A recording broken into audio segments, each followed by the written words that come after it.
Did you know that making your own granola clusters can be both delicious and incredibly healthy? It's true. Try this today. Combine rolled oats, a variety of nuts, honey, and a sprinkle of cinnamon in a bowl. Just one ingredient you need is the honey, which acts as the glue to bind everything together. Mix until everything is well coated and the oats are evenly distributed. Then spread the mixture on a baking sheet lined with parchment paper, pressing it down firmly to create clusters.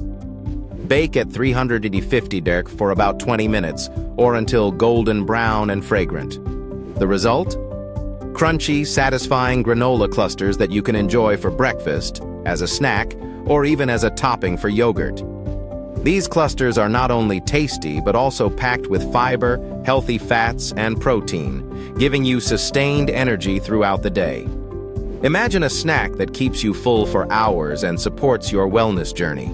Let your creativity shine by adding ingredients like dark chocolate chips, dried fruits, or seeds for an extra treat.